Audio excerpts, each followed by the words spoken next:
La joie quand l'âme de ma mère a quitté son corps.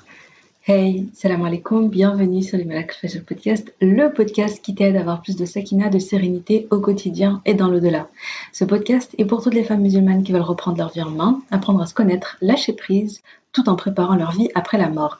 Je suis Waima, auteure du livre Ton dernier regard et si le jour de ta mort devenait le plus beau jour de ta vie, dans lequel je raconte l'histoire inspirante de ma chère Oumi, de ma maman, et surtout de sa magnifique mort car elle fasse miséricorde. Tu peux d'ailleurs télécharger un extrait de mon livre via le lien en description si tu le souhaites. Via ce podcast, je partage chaque semaine des outils, des conseils, des astuces, mais surtout une bonne dose d'inspiration et de rappel pour être plus sereine et épanouie au quotidien et dans l'au-delà. J'ai une conviction qui est le fil rouge de tous les épisodes de podcast, et si le bonheur et la sérénité appartiennent à ceux qui se lèvent pour le fajr. Je t'invite à prendre une délicieuse boisson chaude, mets-toi à l'aise et bonne écoute. Comment vas-tu? J'espère que tu te portes bien en ce jeudi matin. Si tu m'écoutes, attends. Alhamdulillah, je vais bien et aujourd'hui je te retrouve pour un épisode assez particulier parce que c'est pas un épisode que j'ai enregistré aujourd'hui. C'est je t'explique un peu le contexte. Au moment du lancement de mon livre, j'ai fait un live. Je fais un live Zoom, une sorte de petite conférence, même si le mot conférence, j'aime pas trop parce que ça fait très waouh. On va dire que c'était un petit live Zoom avec Myriam Lagdar Bounamcha. Donc je sais pas si tu la connais. C'est l'auteur du livre PS Retour à l'essentiel et pas mal d'autres livres. Elle en a écrit pas mal. Masha'Allah, donc c'est une personne que j'admire beaucoup.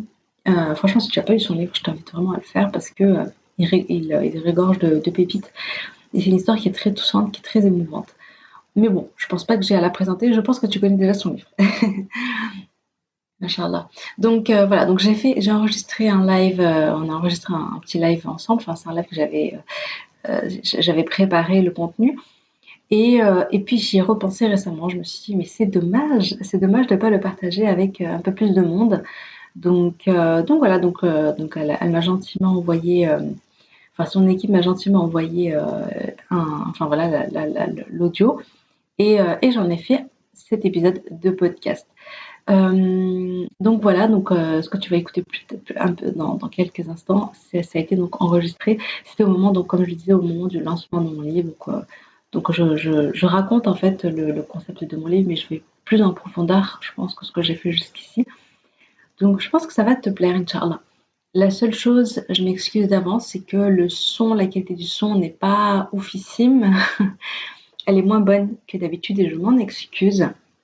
Mais c'est parce qu'à ce moment-là, je n'avais pas pensé à utiliser mon micro. J'aurais pu, mais j'ai pas pensé à le faire. Donc voilà, donc c'est juste, j'avais simplement mon kit main libre, donc je n'ai pas de filtre anti-pop, je n'ai pas mon micro. Voilà, c'est pas donc le son sera d'un peu moins bonne qualité, mais bon, mais voilà, on entend bien, on écoute bien de ce côté-là, il n'y a pas de souci. Voilà, donc je te laisse écouter tranquillement et voilà, j'espère que ça va te plaire. C'est la première fois que je fais ça. Donc, j'espère que ça va te plaire. Bon, bah écoute, je te laisse écouter et puis moi, je te dis à jeudi prochain, Inch'Allah. Salam alaikum.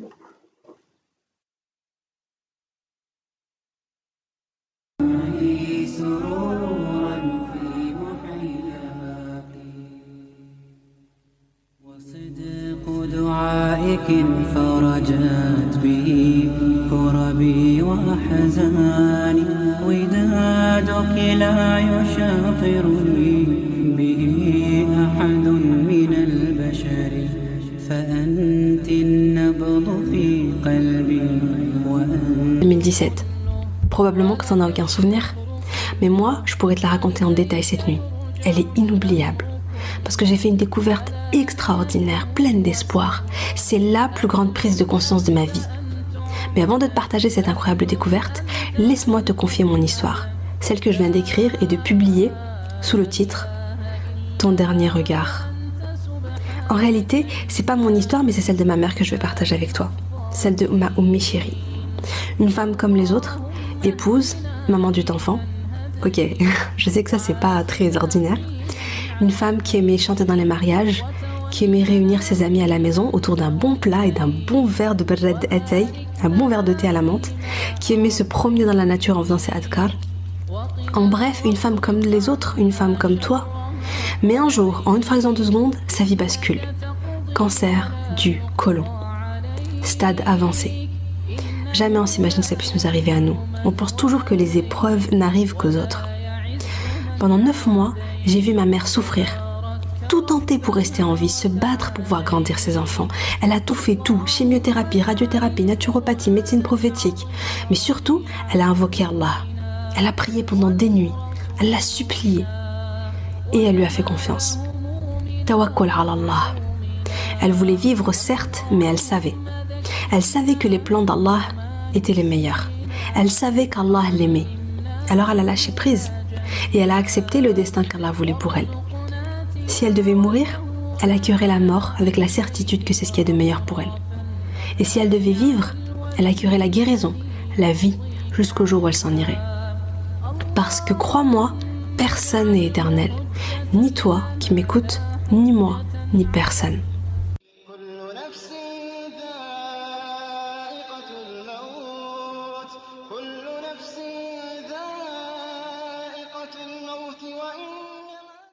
Et finalement, Oumi est morte. Mais ce jour, le 7 octobre 2017, qui devait être le pire jour de toute mon existence, a été le plus merveilleux, subhanallah. Pourquoi ? La mort de ma mère a été si belle. J'ai eu l'impression d'assister à des miracles. La seule émotion que j'ai ressentie quand l'âme de ma mère a quitté son corps sous mes yeux, c'était la joie. Une joie intense, comme si c'était l'Eid. Et à cet instant, j'ai réalisé. Et si le jour de ta mort devenait le plus beau jour de ta vie? Et si c'était possible? C'est ça ma découverte incroyable, subhanallah. Et c'est tellement extraordinaire que j'ai décidé d'en faire un livre.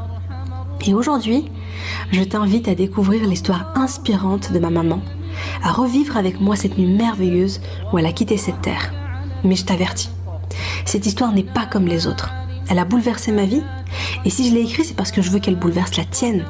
Je veux qu'elle t'emmène toi à réfléchir au sens de ta vie, qu'elle te pousse à agir pour te rapprocher d'Allah et vivre à ton tour une mort merveilleuse, Inch'Allah.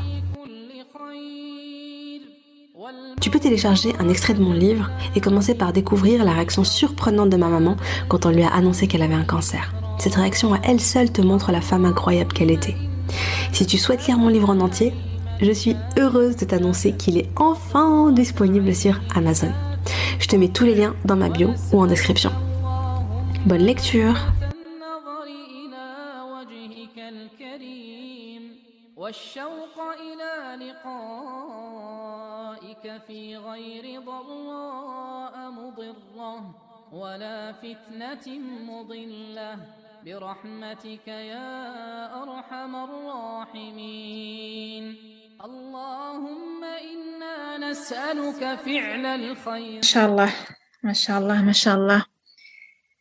Rien que cette vidéo nous prépare déjà et nous met déjà dans un état particulier. Salam alaikum à toutes et à tous, bienvenue pour cette veillée spirituelle particulière du vendredi 16 Shawwal. Alors vendredi, une journée comme je les aime, ponctuée grâce à Dieu du début à la fin par le Coran, par du zikr, par des prières et par des rappels. Donc une magnifique journée riche pour nos cœurs, alhamdoulilah. Qu'Allah accepte nos intentions, qu'on espère être toujours tournées sincèrement et exclusivement pour lui, Inch'Allah.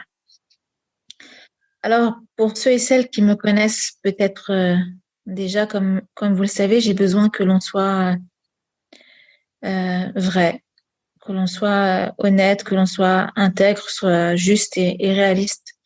Et même dans mon utopie, dans notre utopie, dans mon monde idéal, j'aime que l'on parte du réel pour cheminer vers cet idéal. L'islam est là pour nous faciliter et c'est la vie qui est compliquée avec ses épreuves, ses naissances, mais aussi ses départs, ces séparations qui nous font nous sentir démunis.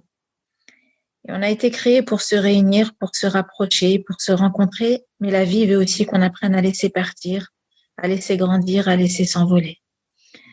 On nous dit patiente au nom de l'islam, mais comment? Ça veut dire quoi patiente? Comment je peux aider mon cœur? Comment je peux aider mon âme? Comment je peux aider mon corps à aller mieux?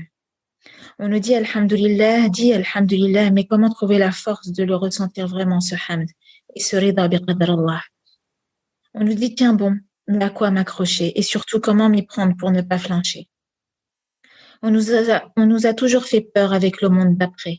Et là, On se dit que ceux qu'on aime sont passés dans ce monde d'après, ce monde qu'on connaît finalement très peu ou mal, qu'on ne veut pas connaître, sauf quand ceux qu'on aime y vivent et s'y retrouvent. On se dit, mais au fait, il y a quoi vraiment là-bas? Il y a quoi vraiment après la mort? Et là, ils sont où? Elle est où ma maman? Il est où mon papa? Il est où mon enfant? Majid dit mon oncle, mon cousin, mes amis. Est-ce qu'il m'entend? Est-ce qu'elle m'entend? Est-ce qu'elle ressent quand je pense fort à elle, à eux? On a voulu ce soir non pas parler de jurisprudence, vous savez, et vous avez sur le sujet l'excellent livre, entre autres, de Cheikh Mohammed Handaz, Les pratiques funéraires d'après la doctrine malikite, rite, tradition, testament, guide et conseils qu'on vous mettra dans le fil de la discussion. Non, ce soir on a voulu vous parler avec les tripes et avec le cœur de quelqu'un qui a trouvé le moyen de vivre son deuil de la plus belle des façons. Et j'ai l'honneur ce soir d'accueillir Oumaima, qui est donc l'auteur du livre Ton dernier regard et si le jour de ta mort devenait le plus beau jour de ta vie. Elle est aussi la fondatrice du concept Miracle Fajr, qui permet de créer une routine de Fajr spirituel et bien-être pour être sereine, Inch'Allah. En 2017, comme vous avez pu le voir dans la vidéo, elle a vécu une épreuve qui a bouleversé sa vie, qui est le décès de sa maman. Mais ce jour, loin d'être le jour le plus triste, elle nous dit que ça a été le plus beau jour de sa vie. Alors découvrons ce soir sa magnifique expérience durant son intervention. Sans plus attendre, la parole est à toi, chère sœur. Bismillah. Est-ce qu'on peut vérifier son micro, Inch'Allah?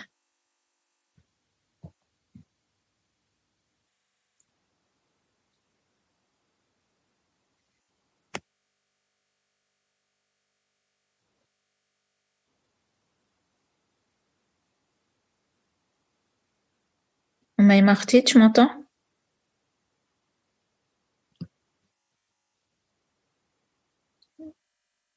Alors, elle n'arrive pas à activer son micro. Ah, c'est bon. Ah, Salam super. alaikum. Wa alaykoum salam wa rahmatullah.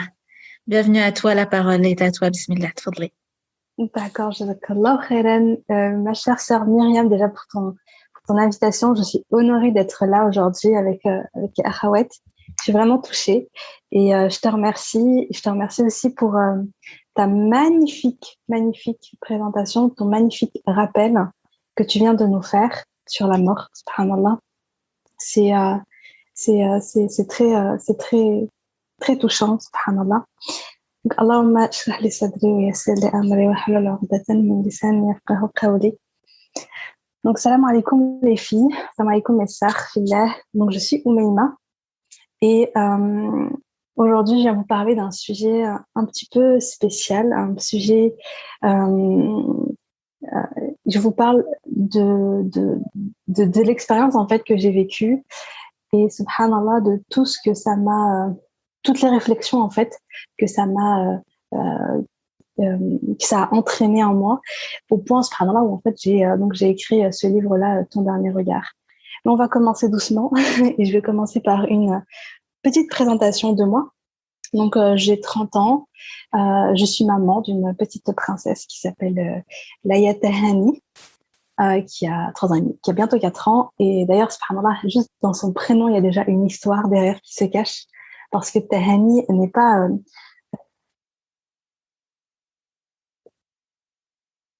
ouais, vous m'entendez bien, les sœurs, hein? Il n'y a pas de souci.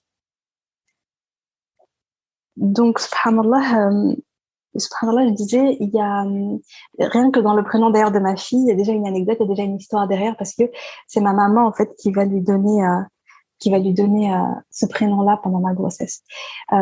Et subhanallah, suite à un rêve qu'elle a fait, Tahani.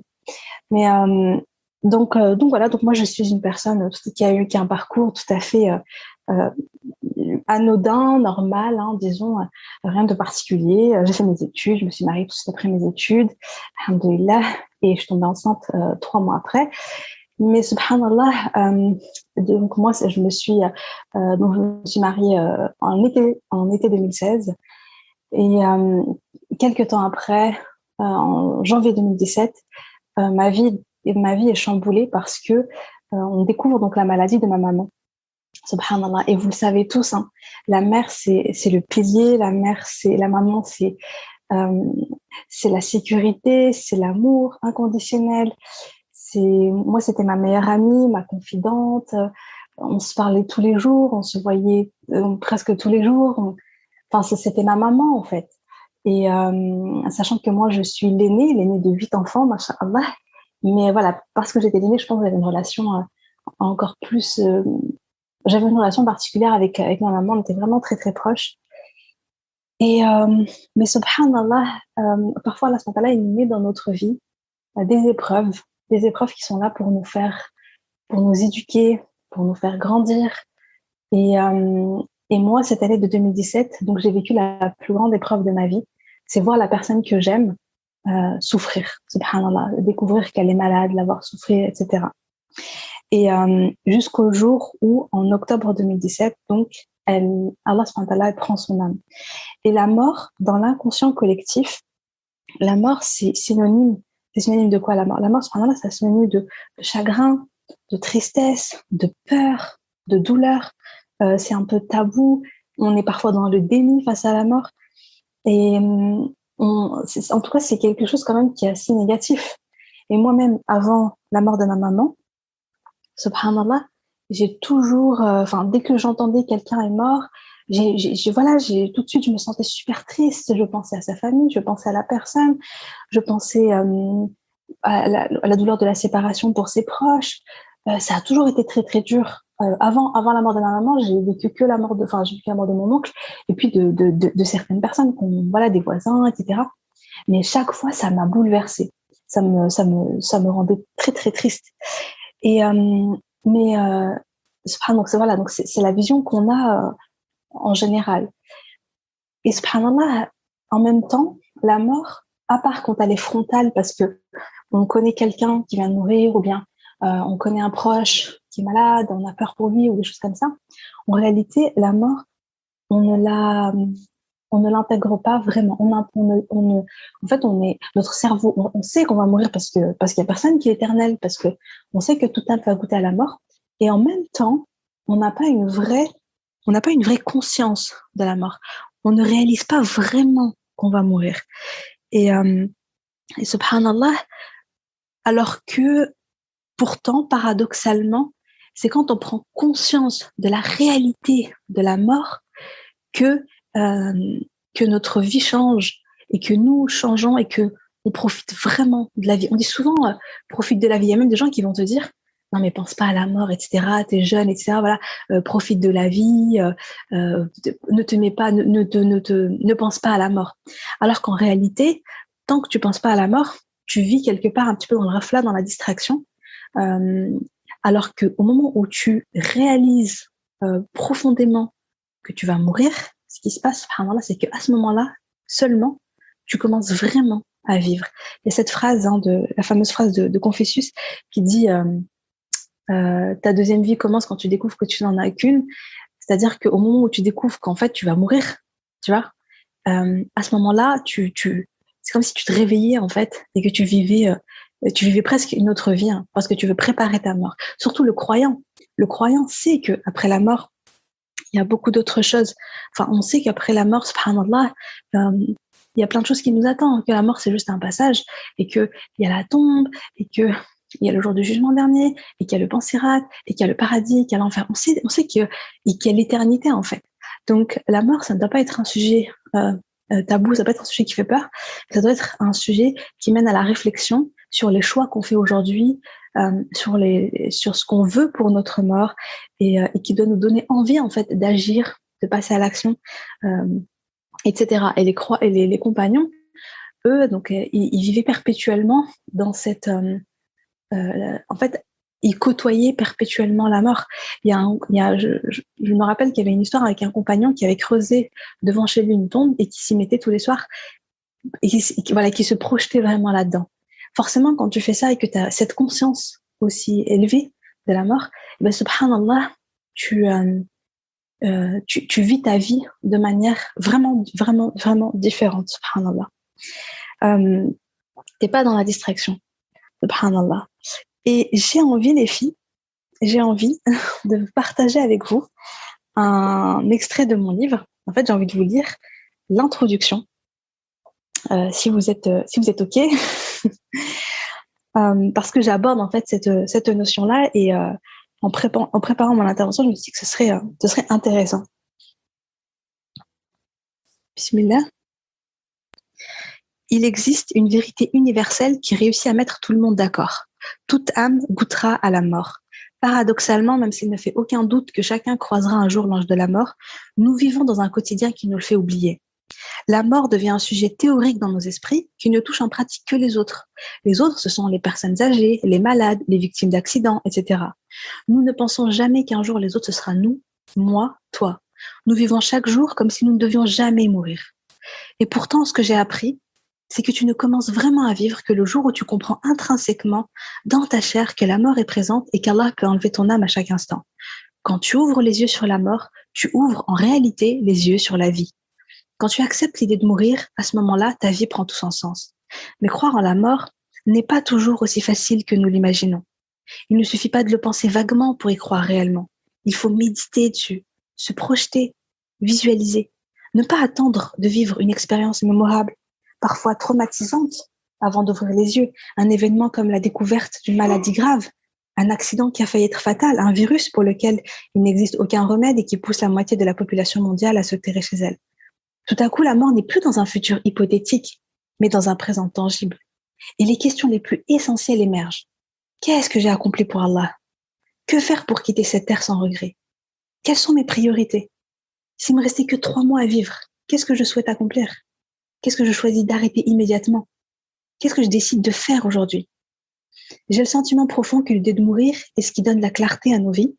C'est ce qui nous permet de faire un bilan objectif et de classer dans une fraction de seconde ce qui est important, prioritaire de ce qui ne l'est pas. Quand la mort a croisé ma route, j'ai découvert à quel point j'étais pas prête. J'ai pris conscience de toutes les habitudes dont je voulais me débarrasser, de toutes celles que je voulais adopter. J'étais pas prête à rencontrer Allah, pas prête pour la tombe, pas prête pour le jour du jugement dernier. Instinctivement, j'ai eu des idées très claires sur tous les changements que je voulais apporter à ma vie pour espérer une belle fin. J'ai pris mon téléphone et j'ai écrit toutes les actions que je désirais accomplir. Ce livre en fait partie. L'idée de mourir fait peur et c'est normal. Mais dès que tu décides d'accepter la réalité de la mort, tu t'ouvres à une vie alignée avec tes vraies valeurs, alignée à ce qui est réellement important pour toi. Tu oses, tu grandis, tu fais de meilleurs choix, tu œuvres pour Allah, tu recherches son amour, sa satisfaction, sa rencontre. Et n'est-ce pas là le but ultime de la vie? Vivre pour Allah et mourir avec pour dernière parole La ilaha illallah. Quitter cette terre sans regret. Mourir dans l'acceptation, la satisfaction et l'amour d'Allah, avec l'espoir de le rencontrer. Être accueilli par des beaux anges parfumés, rassurants, avoir comme destination finale le paradis. Ne serait-ce pas merveilleux que le jour de ta mort se révèle être le plus beau jour de ta vie? Ça fait des mois, voire des années que tu attends de lire l'histoire de ma mère. Pourtant, ce n'est pas une mais 2 histoires que je vais te confier. La première est celle de ma maman, Najia.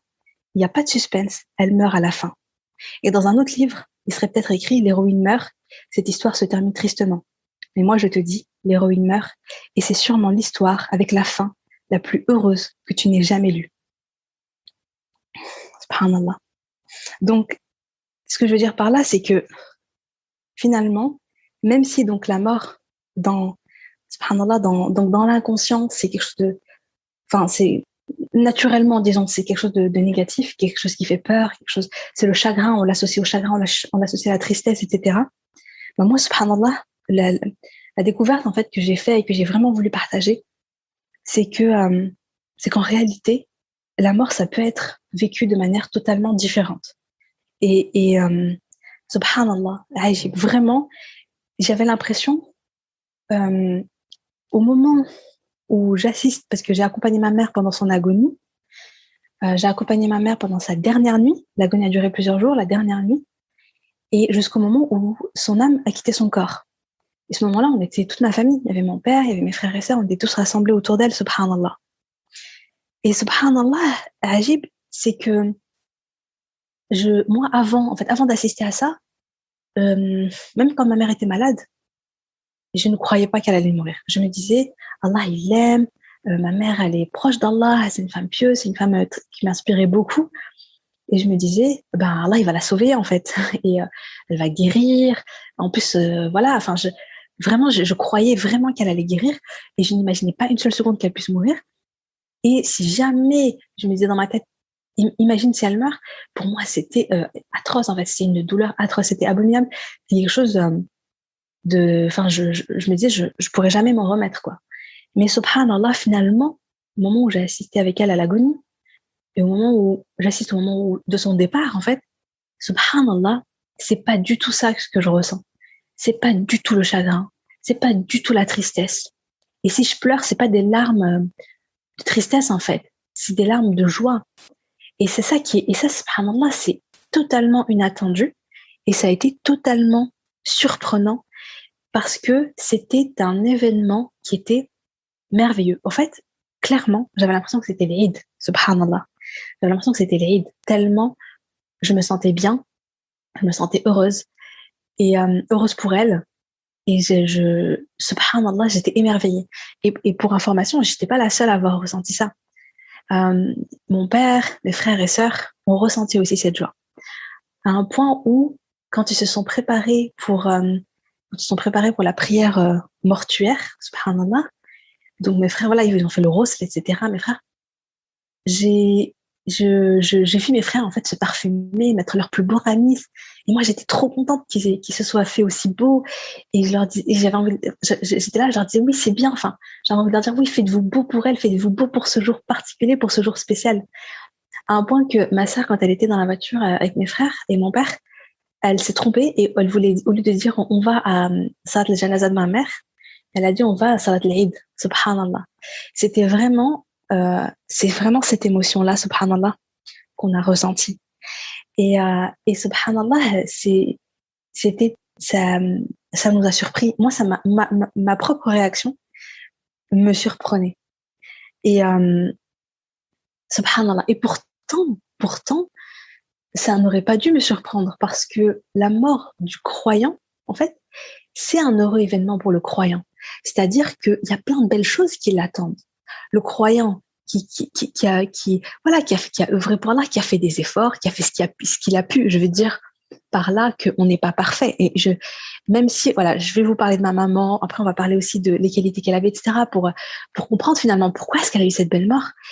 Mais Oumi n'était pas parfaite. Peut-être que je vais vous donner l'impression qu'elle était parfaite, mais c'est parce que c'est ma mère et je l'aime. Finalement, je garde d'elle que les meilleurs souvenirs. Je garde d'elle que ses qualités. Je garde d'elle que ce qui m'inspire chez elle. Et on a tous une part en nous qui est comme ça. Chacune de nous, elle a des qualités, masha'Allah, elle a des choses en fait qui n'appartiennent qu'à elle. Elle a une lumière en elle. Chacune d'entre nous, vous êtes toutes là, vous m'écoutez, subhanallah. Vous avez toutes des qualités qui sont à vous. Et on a aussi toutes des défauts qui sont à chacun. Donc ma mère aussi, elle avait sa part de défauts. Voilà, je tenais quand même à avoir cette pression. Ma mère, c'était une femme tout à fait normale. Hein. Je veux dire, c'était une maman comme ta maman, comme les autres mamans. Elle avait ses hauts et ses bas, ses qualités, ses défauts. Elle vivait des épreuves au quotidien, etc., etc. Je dis pas que c'était une femme, c'était pas une sainte qui marchait sur terre. Hein. Et c'est pour ça que d'ailleurs mon message est tellement important et à quel point je veux le transmettre, c'est que subhanallah, avoir une belle mort, ce n'est pas, je veux dire, ma mère, elle connaissait pas le Coran en entier. Ma mère, elle a pas creusé des puits en Afrique. Elle faisait des choses bien, mais je veux dire, elle a pas non plus fait des choses absolument exceptionnelles qui te donnent l'impression que c'est, tu vois, que c'est impossible, que c'est vraiment, voilà. C'était pas une sahabia, en fait. Voilà. C'était pas une sahabia. C'était une femme normale. Elle avait des qualités et des défauts. Mais elle faisait des choses particulières et on en parlera tout à l'heure, subhanallah. Mais en tout cas, ce que je voulais dire là tout de suite, c'est sa mort a été vraiment, vraiment très, très belle. Subhanallah. Et là aussi, je vais vous lire un petit passage de mon livre parce que je me suis dit, dans mon livre, en fait, je le raconte vraiment comme je l'ai vécu. Donc là, on va lire des petits passages. Je vais pas tout vous dire, je vais pas être trop longue. Mais je me suis dit, ce serait intéressant pour vous de voir vraiment ce que je ressentais et ce que je pensais à ce moment-là. Parce que je sais que c'est très bizarre ce que je dis. Enfin, je sais que moi-même, s'il n'avait pas vécu et s'il m'en avait parlé, je me serais dit, mais c'est dingue quand même. Enfin, ça m'aurait paru vraiment étrange en fait. Hein. Je me serais dit, mais moi, je perds ma mère. Je suis pas heureuse ce jour-là. Non. C'est mon monde qui s'écroule. Mais subhanallah, je vais vous lire ça. Donc ça commence comme un jour d'Aïd. Les yeux brillants, un grand sourire aux lèvres, je me tourne vers mon père. Avec une grande joie, je le prends dans mes bras. Il est ému, il est aussi heureux que moi. Je ne cesse de répéter Alhamdulillah, Alhamdulillah, Alhamdulillah. Je prends chacun de mes frères et sœurs dans mes bras, nous sourions, nous pleurons, nous sommes soulagés pour Oumi. Elle ne souffre plus, elle vient d'articuler la shahada. Quel bonheur d'y avoir assisté, quelle merveille de mourir sur l'attestation de foi. Félicitations à elle. Je ressens une profonde reconnaissance envers Allah. J'ai l'impression que nos cœurs baignent dans une profonde sakina, sérénité divine, une douce rahma et une immense reconnaissance envers Allah, comme si ce qui nous enveloppait n'était pas du domaine terrestre. Dans ce monde créé par Allah, imperceptible à nos yeux d'humains, que l'âme d'Oumi a rejoint, il se déroule des choses que nos yeux ignorent, mais que nos âmes ressentent, comme si nous goûtions à une fraction de lumière de ce monde-là, et que cela suffisait à apporter une sérénité et une joie indescriptibles à nos cœurs. Je suis émerveillée de ce qui vient de se dérouler. Je n'en reviens pas. Ma mère est morte. Mais quelle merveilleuse mort, subhanallah. Comme je suis heureuse pour elle. À cet instant de ma vie, cette joie est plus grande que le chagrin de la séparation. Elle est sincère et pure. Elle bouleverse mon cœur de reconnaissance envers Allah. Je crois que je n'ai jamais ressenti une telle émotion de mon vivant. Quel moment étrange. Nous sommes le samedi 7 octobre 2017. Il est 7h30. C'est un jour comme les autres. Il fait beau. J'entends les oiseaux chanter à l'extérieur. Et ma mère est morte. J'aurais dû être triste, souffrir, pleurer. Pourtant, mon cœur est gonflé d'une douce sérénité et d'un bonheur palpable. J'aime tellement Oumi. Je suis heureuse pour elle. Je regarde ma famille et je lis les mêmes émotions sur leurs traits. Nous sommes heureux. La nouvelle du décès de Najia se répand très vite. Les sœurs, les amis de ma mère affluent en grand nombre. Lorsque son amie Amel, celle qui lui rendait visite à l'hôpital avec ses paniers de fruits et de légumes arrive, elle titube vers moi, elle pleure en me disant « Mes genoux ne me portent plus, je n'arrive pas à marcher. Ma sœur Najia, ma sœur Najia. » Une part de moi ne comprend pas sa réaction. Mais pourquoi pleurer alors qu'Oumi a vécu une mort si belle? Pourquoi pleurer alors qu'elle a fait la shahada avant de quitter cette terre? Certes, elle est partie, mais ce n'est qu'un au revoir. On la retrouvera au paradis, Inch'Allah. Nous devons agir, faire le bien à notre tour, nous rapprocher d'Allah. Je me sens pleine d'énergie et de détermination. Je suis déconnectée des émotions des autres. Je sens un décalage entre moi et les autres femmes. Car je ne ressens que le bonheur d'avoir assisté au départ magnifique d'Oumi. Je ne ressens que l'envie de partir ainsi quand mon tour viendra. Je ne ressens que la joie et l'espoir. Et je ne parviens pas à comprendre leur détresse. J'accompagne Amel jusqu'au Cédali et la prends dans mes bras, je la serre fort. Puis je me place face à elle pour la regarder droit dans les yeux. Je souris et dis sur un ton enthousiaste. Khalti, Oumi a une mort magnifique, subhanallah. C'était tellement beau. Si tu y avais assisté, tu comprendrais qu'il n'y a pas à être triste, au contraire. Elle me regarde, elle m'écoute avec étonnement. Elle sent ma sincérité et l'allégresse dans mes paroles. D'autres sœurs s'approchent de moi. Elles s'assoient autour de nous. Je prends la parole et leur raconte chaque étape de cette nuit inoubliable. Je vois leurs yeux briller, les larmes se tarir, un sourire se dessiner. Elles se rappellent tout le bien qu'Oumi a fait durant sa vie. Aujourd'hui n'est pas un jour de tristesse. Aujourd'hui est un jour de célébration. J'en suis convaincue. Après tout, n'est-ce pas une promesse du prophète sallallahu alayhi wa sallam? Celui dont les dernières paroles seront la ilaha illallah, nulle divinité digne d'être adorée en dehors d'Allah, entrera au paradis. Le prophète sallallahu alayhi wa sallam a dit, les martyrs sont au nombre de 5. Celui qui meurt d'une maladie du ventre. Je prie Allah qu'il la compte parmi les habitants du Firdaus ainsi qu'au rang des martyrs, dont les privilèges sont immenses. Donc voilà, subhanallah, je partage avec vous un petit moment. Subhanallah, et vraiment, quand je l'ai vécu, je me suis dit, waouh, subhanallah, c'est incroyable ce que je vis, c'est incroyable ce que je ressens, c'est incroyable.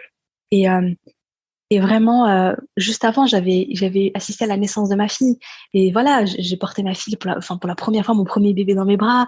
Et cette joie, ce bonheur d'avoir ma fille, de la tenir, de la sentir, c'était une joie qui était immense. Je veux dire, toutes mamans qui sont là, vous savez, ce moment où vous voyez votre bébé pour la première fois, vous réalisez que, subhanallah, il est dans le ventre, et là, il est là, et vous le tenez dans les mains, et vous êtes émerveillés, subhanallah. Et ben, j'avais ressenti cette joie-là, et je me disais, au moment en fait, où j'ai assisté à la mort de ma maman, subhanallah, la joie que j'ai ressentie, pour moi, elle était encore plus forte, en fait, que la joie que j'ai ressentie quand j'ai tenu ma fille dans les bras, subhanallah. J'étais, parce que, subhanallah, comme si cette émotion-là, elle me dépassait, comme si elle venait vraiment, comme je le dis dans le passage, subhanallah, oui, je crois que j'ai vu passer un petit commentaire rapide là, qui a dit, subhanallah, comme un accouchement. En fait, je l'ai vécu comme ça. Moi, j'ai accouché sans péridurale. Et est agile parce que voilà, dans l'accouchement, tu souffres, et au moment où vraiment la souffrance, elle est, elle est terrible, au moment où tu te dis c'est bon, je peux pas supporter plus en fait, mon corps ne peut pas supporter plus, etc. À ce moment-là, il y a la délivrance qui arrive, et la délivrance, c'est un soulagement. Il y a le bonheur, il y a cette joie. Et c'est vrai que je pense que la mort du croyant, c'est ça, parce que l'agonie, c'est une souffrance. Je dis, voilà, l'agonie, ma mère, elle a agonisé, c'était pas facile. Mais tu vois, il y a cette souffrance, cette souffrance, cette souffrance. Et je pense qu'au moment où c'est terrible, subhanallah, c'est le moment où l'âme, elle part dans un soulagement et elle ressent en fait voilà, subhanallah, ça devient un beau moment, elle est soulagée, elle est délivrée. Comme, subhanallah, ouais, je crois que j'ai vu passer un commentaire qui a dit ça, comme un accouchement, subhanallah. Une joie vraiment particulière, subhanallah. Et donc, le croyant, le jour de la mort, subhanallah, c'est particulier parce que c'est un jour, c'est vrai que c'est dur parce qu'il va quitter ses proches, donc voilà, il faut accepter la séparation, il faut se préparer on va partir. Donc ma mère, je pense que ça a dû être dur pour elle les jours d'avant de dire ok, je vais quitter mes enfants, je vais quitter mon mari. On était tous jeunes, moi je suis l'aînée, on est 8 et je suis l'aînée. À l'époque j'avais 26 ans, hein, et le plus jeune avait 14 ans, donc adolescent. C'est dur de se dire je vais plus les revoir, en tout cas pas dans cette dunya, je vais les quitter, etc. Et subhanallah, donc c'est vrai, il faut se préparer à ça. Mais le croyant qui a fait des efforts pour Allah, qui a œuvré pour Allah, finalement, il y a plein de belles choses qui l'attendent après la mort. Parce qu'Allah, il y a plein de belles promesses, subhanallah. Et, euh, et je vais vous citer un hadith, un très beau hadith au moment de la mort, c'est quand l'ange de la mort saisit l'âme, les autres anges l'attrapent tout de suite et la mettent dans un linceul, la baignent dans un parfum ayant une odeur meilleure que le meilleur musc de la terre. Les anges remontent au ciel, en portant cette âme, et chaque fois qu'ils passent auprès d'un groupe d'anges, ceux-ci disent « Qui est cette bonne âme ?» Ils répondent « C'est celle d'un tel, fils d'un tel », en employant les meilleurs noms que le défunt avait dans sa vie d'ici-bas. Arrivé au ciel le plus bas, on en sollicite l'ouverture qui est obtenue sitôt demandée. Au niveau de chaque ciel, l'âme est accueillie par les meilleurs anges et est accompagnée jusqu'au ciel suivant, et ce jusqu'à son arrivée au 7e ciel. C'est alors qu'Allah dit « Placez les écritures concernant mon serviteur dans les plus hautes sphères du 7e ciel, puis ramenez-le à la terre, puisque c'est à partir d'elle que j'ai créé mes serviteurs, c'est à elle que je les renverrai, et c'est à partir d'elle que je les ressusciterai. » Puis son âme est ramenée à son corps, et 2 anges se présentent à lui, le mettent debout et l'interrogent. « Qui est ton Seigneur ?»« Allah est mon Seigneur, quelle est ta religion ?» ?»« L'islam est ma religion. Qu'en est-il de l'homme qui vous a été envoyé ? » ?»« Il est le messager d'Allah. » »« Comment l'avez-vous su ? » ?»« J'ai lu le livre d'Allah, j'y ai cru et je l'ai approuvé. » Un appel parvient du ciel à ce moment-là. Mon serviteur a dit vrai. Préparez-lui un lit et des vêtements du paradis. Ouvrez-lui une porte sur le paradis. Alors il lui parviendra de ses senteurs et ses émanations. On lui élargira sa tombe jusqu'à l'étendue de la vue, et un homme beau, avec de beaux vêtements et une bonne odeur, se présentera à lui et lui dira « Réjouis-toi, car c'est le jour qui t'était promis. Qui es-tu ? Ton visage présage du bien. Je suis ta bonne œuvre. Seigneur, fais hâter l'heure du jugement dernier pour que je puisse rejoindre ma famille et mes biens. » Subhanallah. Donc, subhanallah, ce hadith, ça te montre vraiment que donc, le croyant, quand il meurt, finalement, il n'y a que des belles choses qui l'attendent. Subhanallah, son âme est accueillie par les anges, il est parfumé, dans un linceul, il monte, subhanallah. Il monte, subhanallah. Les portes du paradis s'ouvrent, il est accueilli, en fait. Donc, tout ça, subhanallah, c'est un beau moment. Qu'Allah nous accorde à toute une belle fin. Vraiment, qu'Allah nous accorde à toute une belle fin, qu'Allah nous permette de vivre ça. Bi'idnillah. Donc, subhanallah, j'ai vécu cette expérience-là, ce moment-là, qui est extraordinaire. Et, et j'ai vraiment eu besoin, en fait, j'ai ressenti vraiment le besoin de le partager, de le dire. Je sais pas, c'est comme, tu sais, tu fais une découverte et tu fais une découverte extraordinaire, tu veux la crier à tout le monde, en fait. Tu veux dire, mais je voulais dire aux gens, mais vous savez pas, enfin, j'étais là, surtout les premiers temps, je me rappelle, j'étais sur une autre planète. Et subhanallah, c'est comme ça, en fait, qu'est né tout ce que j'ai fait ensuite. J'avais pas l'idée tout de suite d'écrire un livre, hein. J'ai commencé par me dire, je crée une page Facebook, je partage, j'avais envie de partager, j'avais envie de donner, je racontais l'histoire de ma maman, etc. Et ensuite, on m'a soufflé, on m'a dit, mais Naïma, tu devrais écrire un livre parce que ton histoire, subhanallah, cette histoire, elle est ajib et elle donne de l'espoir, en fait. Elle nous donne de l'espoir, subhanallah. D'accord. Donc, subhanallah, c'était attendez une petite seconde. Mon mari m'a fait bugger, subhanallah. Juste une petite seconde. Désolée. Est-ce que vous m'entendez, les sœurs? Est-ce que tout est bon? J'ai dû me déconnecter une seconde, mais je crois que c'est bon. On t'entend très bien, Habibati. Ok, alhamdoulilah. Donc, subhanallah, j'ai ressenti, voilà, donc, quand j'ai commencé à raconter l'histoire, on m'a dit, Oumaima, il faut vraiment que tu la partages. Et c'est comme ça qu'est née l'idée, euh, du livre. Et moi, le livre, je l'ai écrit parce que, quel était mon objectif, en fait, derrière? La première chose, c'est vraiment changer le regard qu'on a sur la mort. Et plutôt que c'est normal de ressentir de la peur, et moi aussi je ressens de la peur. Je veux dire, je me rappelle au moment où j'ai assisté à la mort de ma mère, c'était tellement beau que je me disais, ya Allah, si j'avais la certitude que je pouvais avoir la même mort qu'elle, je suis prête à partir en fait. Si je pouvais avoir cette mort-là, je suis prête à partir. Et subhanallah, mais au jour d'aujourd'hui, moi, je me sens pas prête. Je me dis j'ai beaucoup de travail à faire, il y a beaucoup de choses que je dois faire sur moi, etc. Mais ce que je veux, c'est changer le regard, changer la vision qu'on a sur la mort et qu'on soit plus rassuré, donner en fait une lueur d'espoir comme moi aujourd'hui, j'ai cette lueur d'espoir, subhanallah. Et, donner aussi cette bonne opinion d'Allah, de se dire la rahma d'Allah elle est immense, parce que moi ce que j'ai ressenti cette nuit-là en fait et ce jour-là, c'est la rahma d'Allah. Vraiment, je me suis dit waouh, c'est quand même, en fait Allah il nous aime, mais en fait il nous aime à un point qu'on n'imagine pas. Allah subhanahu wa ta'ala, il veut de nous le meilleur. Allah subhanahu wa ta'ala, il veut de nous le paradis, vraiment. Et la rahma d'Allah il a coupé le souffle en fait. C'est waouh, c'est vraiment, vraiment ce que j'ai ressenti à ce moment-là. Et du coup, quand tu ressens cette rahma, quand tu ressens cet amour pour Allah, tu te dis, mais en fait, j'ai envie de tout faire pour Allah, j'ai envie d'œuvrer pour Allah, j'ai envie de me rapprocher de lui. C'est tellement beaucoup plus motivant, en fait, de passer à l'action, de faire le bien, de prier, tu y vas avec un cœur léger, avec allégresse, avec amour. Tu vois, tu avances. Bien sûr, le croyant, il est entre l'amour et la crainte, il est entre l'espoir et la crainte. Il avance vers Allah entre l'espoir et la crainte. Mais vraiment, ce que je voulais, c'est que parfois, on entend parfois des discours, etc. Ou bien, juste nous, dans nos têtes, on est plus dans la peur, en fait. Surtout par rapport à la mort. Et ce que je voulais, c'est déjà transmettre cet espoir-là, transmettre cet amour-là, transmettre cette envie, en fait, d'avoir une belle mort. Et ensuite, je voulais que ce soit une da'wa. Je voulais vraiment que mon livre soit une da'wa et que le lecteur, en fait, ait envie de se rapprocher d'Allah. Il ait envie d'agir. Il ait envie de prendre sa vie en main. Notamment parce que, après avoir assisté à la mort de ma mère, je me dis, mais on se pose beaucoup de questions. Hein. Une fois, comme je disais, à la mort, ça crée vraiment beaucoup de réflexions en nous. Et je me dis, mais moi, j'ai fait quoi, en fait, si je meurs aujourd'hui, qu'est-ce que j'ai laissé derrière moi? Qu'est-ce que j'ai fait? Quel bien j'ai fait, en fait? Enfin, moi, ma mère, je voyais tout le bien qu'elle a fait parce que, subhanallah, on va en parler un petit peu après, mais subhanallah, quand elle est morte, les gens, en fait, elle avait fait beaucoup de bien autour d'elle, à son niveau. Mais elle avait fait beaucoup de bien. Et tout le temps, on parlait d'elle. On disait, oui, ta maman, elle m'a appris cette sourate. Ta maman, c'est elle qui m'a motivée à mettre le hijab. Ta maman, j'allais divorcer, mais elle m'a donné des super conseils. Et du coup, alhamdoulilah, avec mon mari, ça va beaucoup mieux.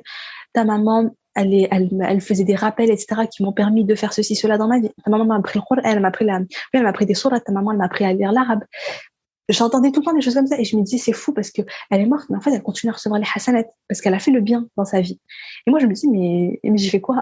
Et du coup j'avais envie en fait de laisser cette trace là. Surtout que et c'est ça aussi, c'est ma troisième raison là, pour moi qui compte énormément pour moi. Je voulais que ce soit une sadaqa jariya pour Oummi. Je me disais Oummi elle a fait déjà beaucoup de bien dans sa vie et masha'Allah et je suis sûre que déjà elle reçoit plein de hasanat par rapport à tout le bien qu'elle a fait masha'Allah. Mais je voulais encore plus en fait. Je voulais vraiment, je l'aime tellement et je me disais j'ai envie que ce soit une sadaqa jariya pour elle, que des gens qui la connaissent pas prient pour elle, invoquent pour elle. Peut-être qu'en lisant le livre ils vont dire ah ouais non, ils vont ressentir des déclics, ils vont faire des choses et que ça a été quelle était le sabab, quelle était la cause en fait et quelle est la récompense et qu'elle sache que ça vient de moi aussi. Tu vois qu'il y a eu un livre, je sais pas, mais je voulais lui faire ce cadeau-là en fait. Je voulais que ce soit un cadeau pour elle, subhanallah, depuis la tombe, subhanallah. Et ma mère me disait toujours Khalli basmatik. C'est vraiment quelque chose qu'elle répétait tout le temps. Elle disait Khalli basmatik, laisse ta trace sur terre, fais le bien, laisse une empreinte positive de toi, Khalli al-khir derrière toi, subhanallah. Et du coup, je me disais, pour moi, ce livre, en fait, c'est une manière de laisser ma trace et surtout celle de ma Oummi, quoi, subhanallah. Et donc, maintenant, on va parler un petit peu de qui était Oummi. et comment finalement, voilà, elle a eu cette belle mort. Comment elle a fait pour avoir cette belle mort, subhanallah. Oumi, c'était une femme, donc, comme je disais au départ, c'est une femme qui est un peu comme tout le monde, avec des qualités et des défauts. Voilà, elle avait 8 enfants, elle criait sur ses enfants. Elle manquait de patience parfois, surtout comme Skina, elle avait le diabète, l'hypertension artérielle, bien avant le cancer. Elle avait déjà plein de pathologies chroniques. C'était pas évident pour elle, mais voilà, elle nous éduquait comme elle pouvait, elle faisait de son mieux. Alhamdoulilah, voilà, c'était vraiment une maman. Elle vient du Maroc, de Meknès. Elle avait beaucoup de responsabilités, elle avait une grande charge mentale, on imagine. Même si moi j'étais l'aînée, honnêtement, avec du recul, je me rends compte, parce que moi c'est quand je me suis mariée et quand je suis devenue maman que j'ai pris conscience du rôle de ma mère et de tout ce que ma mère faisait. Avant, j'en avais pas conscience. Tout ce qu'elle portait, en fait. Moi, j'ai une fille, subhanallah, on dirait que j'en ai 10 et je suis perdue, c'est la galère et tout, c'est pas facile, subhanallah, et elle a que 4 ans. Mais subhanallah, je me dis, Oumi, tout ce qu'elle a, enfin, c'était, voilà, quoi, imaginez un petit peu 8 enfants, l'éducation, le quotidien, le ménage, la cuisine, les tâches domestiques, etc., etc. Et pourtant, même si elle était très chargée, même si elle avait un quotidien très chargé et tout ça, c'était pas une femme qui se disait, ah, bah oui, mais j'ai 8 enfants et beaucoup de ménage à faire et beaucoup de cuisine à faire et beaucoup de choses à faire, donc ma vie s'arrête là. Non. Et c'est ça que j'aime énormément chez Oumi, c'est ça que j'ai toujours admiré. Ma mère, même quand elle était en vie, je l'admirais beaucoup, même si c'est vrai que c'est quand elle nous a quittés que j'ai vraiment pris conscience de ce qu'elle faisait, parce qu'à l'époque, moi, j'ai grandi dedans, je vivais dedans, donc pour moi, c'était normal. Je voyais ma mère faire et tout, je l'accompagnais, tout ça, mais pour moi, ce qu'elle faisait, c'était normal. Aujourd'hui, je sais que subhanallah, c'était des choix, une décision qu'elle avait prise dans sa vie, dans le sens où elle s'est dit, je ne vais pas juste me contenter finalement de mon petit train-train quotidien. Je vais pas juste m'occuper de ce qui est déjà bien, hein. Je veux dire, l'éducation des enfants, c'est pas facile. Quand voilà, on a un mari à la maison, déjà, je veux dire, c'est déjà beaucoup ce que tu fais. Déjà, quand tu fais ça bien, c'est déjà énorme. Mais subhanallah, elle a pris, elle ne se donnait pas d'excuses. Et ce qui était important pour elle, elle prenait le temps pour ce qui était important pour elle. Et qu'est-ce qui était important pour eux-mêmes? Donc, Oumi, il faut imaginer que c'était une femme qui était à la fois douce, empathique. Elle était hinna. Elle voulait le meilleur pour les autres. Et le meilleur pour les autres, c'était le paradis. C'est-à-dire qu'elle voulait vraiment, chaque personne qu'elle rencontrait, elle voulait pour elle le paradis. Elle voulait. Donc, elle était très bienveillante. Elle n'était pas du tout dans le jugement. Elle était pleine de rahma. C'est vraiment une qualité que j'aimais beaucoup chez elle. C'est qu'elle était jamais dans le jugement. Elle parlait. Tu veux dire, quand tu étais en face d'elle, tu avais toujours l'impression d'être. C'est ce que m'ont dit après les sœurs. Hein. Après sa mort, quand je discutais avec les Ahawat, elles m'ont dit, tu avais toujours l'impression d'être spéciale, quel que soit ton âge, que tu sois voilée ou pas voilée, que tu sois mariée ou pas mariée, que tu sois jeune ou âgée. En fait, elle prenait le temps quand elle était avec toi. Elle prenait le temps avec toi. Elle t'écoutait. Elle te donnait des conseils qui venaient du cœur. Tu pouvais parler de tout avec elle. Il y avait des jeunes femmes, des jeunes mariées, etc., qui disaient, ouais, moi, j'ai des sujets, je n'osais pas en parler à ma mère, mais j'étais à l'aise pour en parler avec Khaltinégia. Parce qu'elle le mettait à l'aise, elle lui parlait comme si c'était sa fille, avec une vraie bonté. En fait, il y avait une vraie bienveillance, et une vraie tolérance, une vraie ouverture d'esprit, et un vrai, et beaucoup d'amour, en fait, vraiment de l'amour. Et c'est parce que Oumi, elle avait un truc qui lui tenait particulièrement à cœur, c'est transmettre l'amour d'Allah dans les cœurs. Transmettre l'amour d'Allah dans chaque personne qu'elle croisait, en fait, ma mère, elle avait, comme si elle était en mission, la da'wa, en fait. La da'wa. Ma mère, tout le temps, elle parlait d'Allah. Tout le temps, elle parlait d'Allah, elle parlait avec nous et ses enfants. Moi, je m'appelle, j'appelle au téléphone, elle prend ses nouvelles, voilà, je l'appelle, machin. Bah, elle me parlait d'Allah, elle me donne des conseils, etc. C'était sa langue, elle était, subhanallah, vraiment, elle était adoucie par le rappel d'Allah. Ça, c'était assez impressionnant. Tu sentais que ça venait du cœur et que c'était sincère, qu'elle aimait vraiment Allah, et donc pour elle, c'était logique. Quand tu aimes quelqu'un, quand tu aimes quelque chose, tu t'en parles, t'es passionné, en fait, t'en parles tout le temps. Subhanallah. Et en fait, elle a organisé son quotidien autour de sa da'wa. Parce que, au-delà, donc, de parler tout le temps au téléphone, comme ça, etc., donne des conseils et tout, eh bien, machallah, elle avait une organisation. Le jeudi, elle se réunissait chez une sœur. Et en général, c'était les jeunes mariés, en fait, qui se réunissaient là-bas. Elle faisait du tafsir, elle faisait un peu de tout. En fait. Elle faisait du tafsir de Qur'an, elle faisait des rappels, des adkar, elle apprenait des dhikr, des formes de dhikr, etc. Et puis, elle donnait aussi des conseils sur l'éducation des enfants, sur les relations conjugales, enfin, le mariage, les relations avec l'époux, le bon comportement. Bref, elle donnait des conseils, en fait, en fonction des personnes qui étaient là et des besoins. Donc ça, c'était le jeudi. C'était plutôt les jeunes filles. le vendredi après la Jumu'ah, elle allait à la mosquée. Après Jumu'ah, c'était les mamans du quartier. Donc c'était des mamans qui parlaient pas qui parlaient pas français, enfin qui parlaient arabe ou rif ou des choses comme ça, parfois qui ne lisaient pas. Et ma mère, elle leur apprenait les petites sourates, elle leur apprenait les petites invocations, etc. Donc elle prenait du temps aussi pour elle. Et un dimanche sur deux, elle réunissait les femmes du quartier, un peu plus loin, un peu plus proche, à la maison, un dimanche sur deux, pour faire une assise de rappel, lire des hadiths du prophète, etc. Donc, subhanallah, elle avait son organisation, et c'était tout le temps comme ça, et c'était hyper important. Et du coup, après, le ménage et tout ça, bah, voilà, elle collait autour. Je crois le mercredi après-midi, c'était le jour du pain, elle faisait du pain pour la semaine, elle s'organisait comme ça. En fait, elle organisait sa vie autour de ce qui était important pour elle. La da'wa, préparer sa akhira, construire sa demeure du paradis, subhanallah. Et donc, elle ne laissait pas, comme je disais, elle ne se disait pas, ouais, mais non, moi je peux pas, voilà, c'est compliqué quand même. On a tous nos soucis, on vit tous des épreuves, on a tous des. Ma mère, elle avait des épreuves aussi. Hein. J'en parle pas forcément, même dans mon livre, je me suis concentrée sur le moment de la maladie, etc. J'ai pas forcément parlé du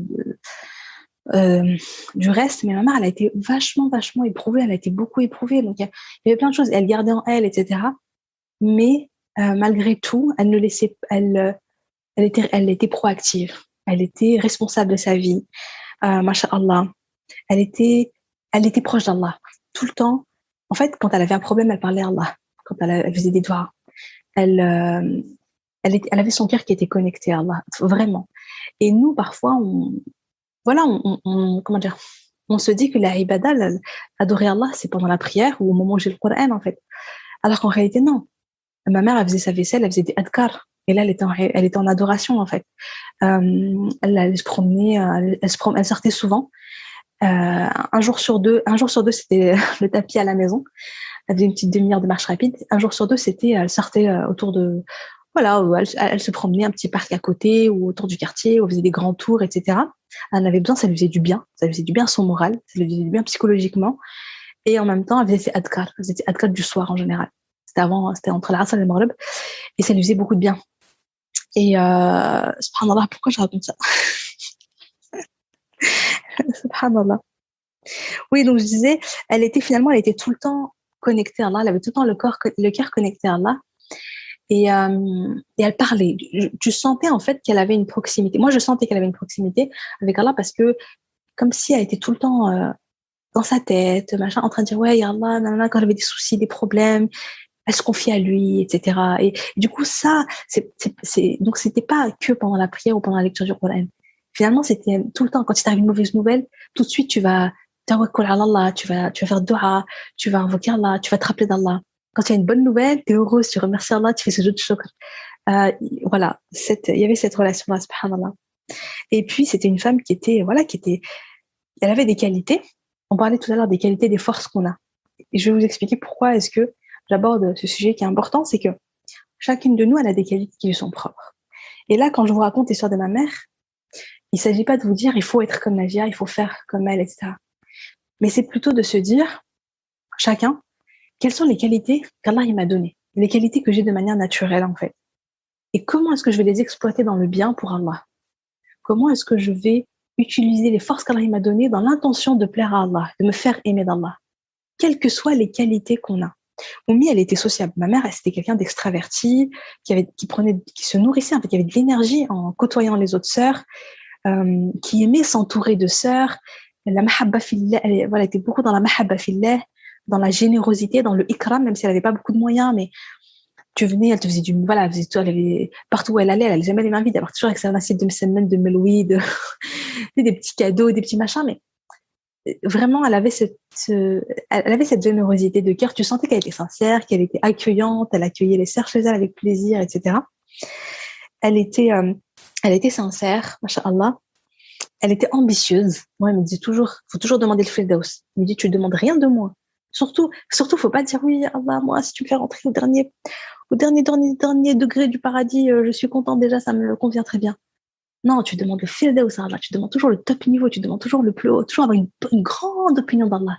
Elle me disait, ah, subhanallah, c'est beau, ça me manque ces paroles, vraiment, ça me manque trop, trop, trop nos conversations. Parce que vraiment, ces rappels, subhanallah, c'est ce qui me manque le plus. Elle me dit, mais Rabbi, il est généreux. C'est lui le plus généreux. Les trésors d'Allah, ils sont immenses. Sinon, dans nos têtes, on est petit, en fait. On est étroit, on pense petit. Mais Allah, il est généreux. Allah, il est plein d'amour. Allah, il est rahim, tu vois. Donc, demande-lui. Demande le firdaus. Ok, aujourd'hui, tu sais que t'es loin, t'es pas à la hauteur, etc. Mais demande-lui le plus haut degré. Rabbi, il va te guider, il va te permettre d'évoluer, de devenir meilleur. Et juste cette envie que t'as, ça se trouve, c'est cette envie que ça qu'Allah, il va faire, qui va te pardonner, qui va te faire entrer au plus haut degré du paradis. Donc, vraiment, elle était ambitieuse. Donc moi, je dis qu'elle était, elle était ambitieuse, elle me faisait rire par rapport à ça. Et je trouvais ça hyper inspirant, machallah. Donc, ce que j'ai envie de dire, je vais faire une petite parenthèse parce que j'ai lu rapidement un petit commentaire. Je réponds pas aux questions maintenant parce qu'on répondra à la fin, Inch'Allah. Mais je vais rebondir sur ça. Alors, je sais que là, depuis tout à l'heure, vous dites, waouh, machallah, mais c'est magnifique et tout. Enfin, c'est trop beau, tout est beau, tout est rose. En fait, le jour de la mort de ma mère a été merveilleux. J'ai ressenti ça, j'ai ressenti tout ce que je vous ai dit, etc. Mais c'est différent du deuil. Le deuil, c'est encore autre chose. D'accord? Il y a eu ce moment, il y a eu cette parenthèse dans ma vie qui est extraordinaire, qui a duré quelques jours. Et ensuite, il y a eu, comme l'a dit la sœur, je viens de voir le petit message, c'est mais le manque au quotidien, tu la vois pas, son absence, ça te manque pas, ça te fait pas ça te fait pas pleurer. Oh que oui, le deuil est très dur. Ma mère, comme je disais, je l'aime énormément. Qu'Allah nous réunisse, qu'Allah nous réunisse tous au plus haut degré du paradis avec nos proches, avec ceux qu'on aime. Et bien sûr, ça a été très douloureux. Le deuil a été très, très, très, très dur. Vraiment, ça a été très, très dur. Après, je pense comme tous les deuils, hein, il n'y a pas de... La souffrance qu'on ressent en perdant un proche, c'est une souffrance qui t'engloutit, en fait. Voilà, moi, je vois ça comme une vague. La vague, elle vient sur toi, elle t'engloutit. Tu as l'impression que ça y est, tu touches le fond, tu peux plus respirer, tu es en train de mourir. Et ensuite, elle repart. La vague repart. Et ça va mieux. Et après, ça revient. Et ça t'engloutit. Et puis après, ça repart. Ça va mieux. Les premiers temps, c'était super dur. Elle me manquait tout le temps. J'avais tout le temps envie de lui parler. Mais subhanallah, ce qui s'est passé, donc c'est, voilà, donc on va parler un petit peu de ça. Ce qui s'est passé, subhanallah, c'est que je me suis accrochée à Allah. Parce qu'en plus, dans ma souffrance, je me suis, un peu recroquevillée sur moi-même. C'est-à-dire que je me suis éloignée. Moi, j'ai des proches, des amis, les amis de ma maman qui étaient là pour moi, j'ai ma famille. Et pourtant, je me suis mis un peu dans une solitude, je me suis mise un peu seule. Parce que j'avais le sentiment que personne ne comprenait ce que je vivais. Et que finalement, la seule personne qui comprenait ce que je vivais, c'était Allah. Je me disais, j'avais vraiment le sentiment que seul Allah savait ma douleur et à quel point c'était dur, à quel point je souffrais.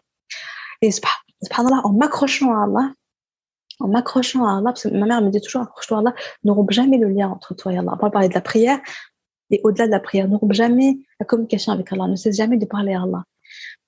Et j'ai vécu pendant une période où vraiment, chaque fois que j'allais mal, et j'allais mal très souvent, surtout les premiers temps, hein, je parlais à Allah, je communiquais avec Allah, je faisais dua, je faisais des unités de prière, je lisais un petit peu le Coran, je faisais beaucoup de dhikr. Et moi, subhanallah, ce qui m'a aidé à remonter la pente, subhanallah, c'est le moment du fajr. C'est le moment du fajr, c'est-à-dire que jusqu'au moment de la mort de ma mère, etc., moi, j'étais quelqu'un qui, voilà, je prie le fajr, je vais me rendormir tout de suite.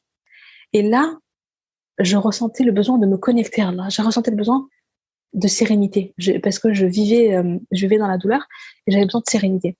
Et donc, subhanallah, ce moment-là où mon mari partait à la mosquée, ma fille, je l'allaitais, ça va, elle dormait un petit peu. Je prenais un temps, je me mettais sur ma terrasse, je me rappelle, sur mon balcon, et je regardais le ciel, je regardais les oiseaux, je regardais les premières lueurs du ciel, et je faisais mes adhkar. Et je respirais, je faisais de la cohérence cardiaque, je respirais profondément, je faisais mes adhkar, j'admirais la création d'Allah, et à ce moment-là seulement, je goûtais à la sérénité, je goûtais à la sakina. Là, je sentais que Voilà, ça allait mieux. Ça m'a aidé à remonter la pente. Après, j'ai rajouté des petites choses à ma routine. Donc, c'est ce que j'appelle le miracle Fajr. J'ai rajouté des petites choses à ma routine. Donc, en grosso modo, il y a 3 aspects. Donc, il y a la spiritualité. Ça va être donc le fait de faire mes invocations, d'admirer le ciel, de méditer en fait, de regarder le ciel, de regarder les couleurs du ciel et de dire waouh, subhanallah, subhanallah, subhanal khaliq, vraiment de s'émerveiller de ça, de respirer profondément, ça détend le corps. Ensuite, il y avait tout le côté un petit peu sérénité intérieure, connaissance de soi. Je prenais le temps d'écrire, de m'écrire tous les matins, de me parler, d'extérioriser mes émotions, de me parler de comment j'allais aujourd'hui, de prendre un petit peu ma température à l'intérieur, de me retrouver avec moi-même, de m'écouter, de vraiment et de me soutenir, d'avoir de la rahma envers moi, de me soutenir comme si je soutenais une amie. Et enfin, je faisais un petit peu donc santé et soins, c'est tout ce qui va concerner mon corps. Je prenais donc du temps, je faisais des étirements, parfois je faisais de la marche rapide, parfois c'est une super période, hein. Parfois je faisais un petit peu de fitness, voilà, des petits exercices de renforcement musculaire, etc. Pour parce qu'on a besoin aussi d'extérioriser physiquement. En fait, on a besoin, voilà, quand on fait une bonne, quand on a bien transpiré, franchement, on se sent bien. On prend une bonne douche après, on se sent bien. Donc voilà, donc c'est juste pour, c'était une parenthèse pour dire, ça n'a pas été que facile. Ça n'a pas été un long fleuve tranquille. Ça a été douloureux. C'est normal que ce soit douloureux. Faut pas s'attendre. Enfin, je veux dire, c'est un deuil, c'est normal. Mais alhamdoulilah, on est croyant et on a l'espoir de le retrouver un jour. On a l'espoir de le retrouver au paradis. En plus, on peut faire des choses pour eux. C'est-à-dire qu'ils te manquent. Tes parents, voilà, ta mère, ton proche qui est décédé te manque. Ok, tu peux participer, tu peux faire une sadaqa jaliya, tu peux lire le Coran, lui envoyer. Moi, je me rappelle, il y a eu un Ramadan, j'ai lu le Coran et chaque fois que je lisais le Coran, je me disais, je mets l'intention, c'est pour qu'au mieux, elle ait aussi la récompense. Je faisais des dua pour qu'Allah il accepte et qu'elle ait la récompense aussi. Parce que vraiment, je me rappelle que juste après, j'avais rêvé d'elle et j'ai rêvé d'elle et elle était allongée, elle avait les yeux ouverts et elle m'écoutait en fait lire le Coran, subhanallah. C'est ajib, subhanallah, c'est vraiment un beau rêve. Et subhanallah, oui, donc tu peux faire des choses pour elle. Tu peux faire des choses pour on peut faire des choses en fait. On peut leur comme si on leur donnait finalement de nouvelles à travers ça, à travers les doigts, à travers donc l'aumône, la sadaqa, etc. On peut faire encore des choses pour eux. Et vraiment, alhamdoulilah, on est croyants. On sait que la séparation est temporaire. Bi'idhnillah. Et c'est à nous de vrai en fait. C'est à nous de vrai pour les retrouver au paradis, inchallah. Désolée pour le bruit. C'est à nous de vrai pour les retrouver, inchallah, au paradis. Et c'est à nous d'invoquer pour eux, d'invoquer pour que Rabbi les recouvre de la rahma, qu'il leur pardonne leurs péchés, qu'il leur permet d'être au plus haut degré du paradis. Donc, ce que je voulais vous dire, subhanallah, ah oui, une petite parenthèse encore. Là où j'étais vraiment super contente, c'est que quand j'ai commencé à raconter mon histoire sur les réseaux, même mon livre, etc., j'ai eu des retours de personnes qui m'ont dit « Oumaima, c'est dingue, j'ai vécu la même chose que toi, mais j'osais pas en parler. J'ai vécu la même chose que toi, mais je culpabilisais. » Oui, parce que si tu dis à quelqu'un « Ah oui, ma mère est morte et je suis trop heureuse », on va te regarder, on va dire « Non, mais elle est pas normale celle-là », ou alors elle aimait pas sa mère. Et il y a un vrai truc, du coup, une sœur qui m'avait dit « Je culpabilise de ne pas pleurer alors que les gens pleurent, etc. » Ça, c'est le jour J. Et bref, et donc, subhanallah, c'est comme ça que je me suis rendu compte qu'en fait, j'étais pas la seule à avoir vécu ça.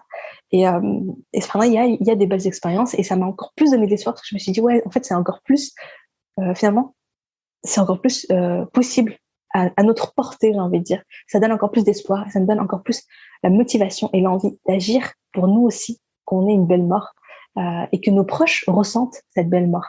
Inch'Allah. Donc, ce que je voulais vous dire, donc pour finir, c'est quel enseignement, donc vous qui m'écoutez, chacune qui m'écoute, peut en tirer finalement, Inch'Allah. D'abord, c'est de se poser les bonnes questions, c'est de se demander qu'est-ce que je veux accomplir dans cette dunya pour Allah, qu'est-ce que je veux faire pour Allah, qu'est-ce que je veux donner à Allah en fait dans cette dunya, qu'est-ce que je veux accomplir pour lui, quelle trace je veux laisser derrière moi, khali basmatik.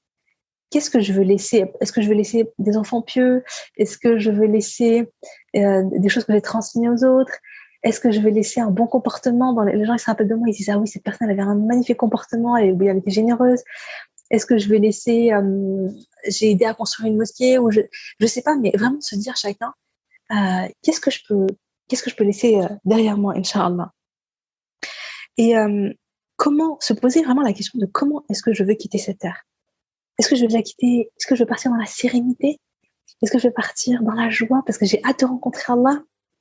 Vraiment se dire finalement, ne pas avoir peur de se poser la question, à quoi est-ce que qu'est-ce que je voudrais ressentir à ce moment-là? Parce que se poser cette question, réfléchir à la réponse, ça va faire que maintenant, eh ben, je vais agir finalement pour mener ma vie dans la direction de la mort que je veux avoir. Vous voyez ce que je veux dire? Et sachant que voilà, la mort, c'est juste le départ et qu'après, il y a plein de belles choses, subhanallah. Et encore une chose que j'ai envie de transmettre aujourd'hui, Inch'Allah, c'est apprendre à te connaître toi. Exploite tes qualités, exploite tes forces. C'est ce que je disais. Ma mère, elle a exploité les siennes, en fait. Et franchement, elle avait des défauts. Mais bon, les défauts, tu vois, tu essaies bien sûr, tu essaies de les corriger, tu fais tant mieux. Mais là, c'est pas toujours facile. Parfois on commet des péchés, on a des moments de bas, etc. Donc, on invoque Allah, on demande à Allah de nous rendre meilleurs, on demande à Allah d'atténuer nos défauts et de renforcer nos qualités. Mais vraiment se dire, qu'est-ce que moi j'ai de particulier chez moi? Qu'est-ce que je peux, oui, voilà, comment est-ce que je peux utiliser mes qualités, ce que je fais déjà de manière naturelle, le faire encore plus en fait. Si j'ai un bon comportement, et bien voilà, vraiment être encore plus dans le bon comportement. Si je suis quelqu'un de naturellement généreuse, et ben donner encore plus pour Allah et mettre vraiment et surtout, c'est que faire les choses de manière consciente et se dire, tout ce que je fais, je le fais pour Allah en fait. Mon bon comportement, c'est pour Allah, c'est pour transmettre, pour que les gens, subhanallah, ils voient, moi je suis voilée, je suis comme ça, je suis musulmane, les gens savent que je suis musulmane, j'ai un bon comportement, donc je suis en train de faire une da'wah finalement de manière passive. Les gens, ils ont une bonne image de l'islam à travers moi. Si je suis généreuse, bien je le fais pour Allah, etc. Finalement, dans tout ce que je fais, je mets l'intention que c'est pour Allah. Et puis il y a cette phrase, donc œuvre chaque jour pour que le jour de ta mort soit le plus beau jour de ta vie. Œuvre chaque jour, fais des petits pas. Fais des petits pas. Il ne s'agit pas de faire des grandes actions une fois de temps en temps, même si c'est très bien, mais vraiment de se dire tous les jours qu'est-ce que je fais pour Allah. Des petites choses. Il vaut mieux avoir il vaut mieux la constance. Il vaut mieux la constance, même si c'est peu, avec le temps et l'effet cumulé, ça sera immense en fait. Ça sera immense, subhanallah. Et avec rahma envers soi. La rahma envers toi-même. Sois patiente. On change pas en une fois. Les choses prennent du temps, c'est ok et c'est normal. Moi, je dis souvent, on avance dans l'imperfection. Celles qui me suivent, qui me connaissent, elles connaissent bien cette phrase. On avance dans l'imperfection. C'est ok. On est tous imparfaits, on a tous des défauts, on a tous des épreuves, on a tous des difficultés, on a tous notre quotidien. C'est pas grave. Chaque jour, je fais un petit pas. Chaque jour, j'essaie de faire une petite amélioration. Chaque jour, j'essaie d'exploiter une qualité. Chaque jour, j'essaie de demander pardon à Allah. Chaque jour, je fais un petit pas et j'avance dans l'imperfection. Avoir toujours une bonne opinion d'Allah. C'est ce que je disais tout à l'heure. On demande le firdaus. On dit Allah, il est généreux. Allah, il a une rahma infinie. Allah, vraiment, j'ai toujours une bonne opinion de lui. Toujours développer cette bonne opinion de lui. Viser haut, lui demander avec conviction. Vraiment, c'est super, super important dans ta relation avec Allah d'avoir une belle opinion de lui. Bien s'entourer, donc ça, on ne cessera de le répéter. Ma mère me disait, on rentre au paradis par groupe. Elle me disait, tu rentres au paradis par groupe et en enfer aussi, on rentre par groupe. Donc elle me disait, entoure-toi des bonnes personnes avec qui, bi'idhnillah, que tu retrouveras bi'idhnillah au paradis. Qu'Allah nous réunisse toutes au Firdaus al-A'la. Qu'Allah nous accorde une belle fin. Ce que j'ai aussi envie de dire, c'est prends la responsabilité de ta vie. Sois proactive. Je sais, comme je disais, on a tous un quotidien chargé, on a tous nos épreuves, on a toutes nos difficultés, un mari, des enfants, les soucis, les machins. Je sais, c'est normal. Cette vie, elle est comme ça, en fait. La vie parfaite, c'est au paradis. Allah il nous a mis sur terre pour nous éprouve et voit qui de nous en fait s'accroche, qui est le croyant et qui est celui qui lâche et qui abandonne. Donc vraiment se dire ok, je sais que c'est pas évident, mais à mon niveau, qu'est-ce que je peux faire? Voilà, comme je dis, Oumi, elle avait 8 enfants, je veux dire, Elle avait 8 enfants, elle avait ses galères, elle avait ses problèmes. Mais elle s'est dit, OK, qu'est-ce que je peux faire? Qu'est-ce qui est important pour moi? Comment je peux construire ma akhira dès maintenant? Et elle a fait ce qu'elle a pu. Et chacun peut faire ce qu'il peut avec la bonne intention. Et même si, comme je disais, c'est juste tu fais la vaisselle et quand tu fais la vaisselle, ben, tu invoques Allah en même temps. Tu fais ça à la Nabi, tu fais tes dhikr, tu prononces le nom d'Allah, etc. C'est immense déjà. C'est beaucoup déjà. Vraiment se dire chacun, je prends la responsabilité, je ne subis pas ma vie, je ne subis pas ma situation en disant oui, ben moi je peux rien faire donc je suis passif parce que voilà, c'est compliqué ma situation. Non, vraiment faire ce qu'on peut. Faire ce qu'on peut. Parler avec Allah et en faire ton meilleur ami, ton confident. Et puis, comme je disais par rapport à la routine du Fajr, prends rendez-vous chaque jour avec Allah, au Fajr ou bien avant le Fajr même, et profite de ce moment de calme, de ce moment de sérénité, pour prier, pour invoquer Allah, pour vraiment savourer ce moment avant que la journée démarre, avant que le bruit démarre, avant que les enfants se réveillent, avant tout ça. Prendre le temps pour Allah et pour préparer finalement ta akhira tous les jours un petit peu. Je sais que c'est pas toujours facile, mais s'accorder des petites parenthèses, même si elles sont petites, des petites parenthèses pour Allah et pour vraiment se questionner sur notre mort, prendre le temps de réfléchir, prendre du recul sur notre vie et ne pas être, parce qu'en général, on est dans le rush, on vit à 80 à l'heure, on court derrière le temps, on n'a jamais le temps et tout ça. Et donc là, vraiment se dire, OK, je vais prendre un petit moment, et ce petit moment, c'est que pour Allah. C'est un moment que je dédie à Allah, et c'est un moment de sérénité, c'est un moment que je goûte pour que mon âme se nourrisse de lumière, pour que mon âme goûte à la sakina, à la sérénité, à la rahma d'Allah, et voilà, en faire une habitude quotidienne et en faire un rendez-vous quotidien. Bon, voilà, j'ai dit un petit peu. Ah non, il y avait encore une dernière chose que je voulais dire. Je n'avais pas vu ma petite note. Et j'ai terminé en disant développer le tawakkul à Allah, lui faire confiance et l'aimer. C'est-à-dire avoir cet état d'esprit, ce cœur relié à Allah, où on place sa confiance en lui dans tout ce qui nous arrive, on lui fait confiance. On sait qu'il nous aime. Et vraiment se dire, en fait, on est toujours dans la bonne opinion, c'est-à-dire de dire tout ce qu'Allah il me donne dans ma vie, tous les événements, tout ce qui m'arrive, il y a une sagesse, il y a une hikmah. Allah il m'aime, il fait pour moi le meilleur. Donc, dans toute chose, il y a un bien, et dans toute chose, en fait, j'accepte. Subhanallah. Et c'est comme ça, en fait, et c'est ce qui m'inspirait beaucoup chez Oumi, c'est que c'est comme ça qu'elle a vécu, et c'est comme ça subhanallah, qu'elle a accepté sa maladie, qu'elle a accepté son épreuve et qu'elle a accepté sa mort. Moi, je me rappelle d'une conversation que j'avais eue avec elle, quelques semaines avant sa mort. Parce qu'en fait, je raconte dans mon livre, j'ai écrit avec elle son testament. Elle m'a appelée, elle m'a dit, oh, viens, ma fille, prends mon carnet, machin, plie la page, écris testament. J'étais là, what? C'était un peu, voilà, quoi, voilà, ta mère te dit, on va écrire mon testament, c'est chaud. Mais elle était tellement sereine, puis c'était un moment où je me disais, bon, je suis là pour ma mère, il faut que je sois là pour ma mère, il faut que je sois forte pour ma mère. Donc, je me suis pas effondrée, mais elle était tellement sereine que moi aussi, j'étais sereine. Et je me souviens de ce qu'elle m'a dit avant qu'on commence. Elle m'a dit, elle me dit, ma fille, j'ai pas abandonné. Elle me dit, c'est simplement que je veux être prête pour toute éventualité.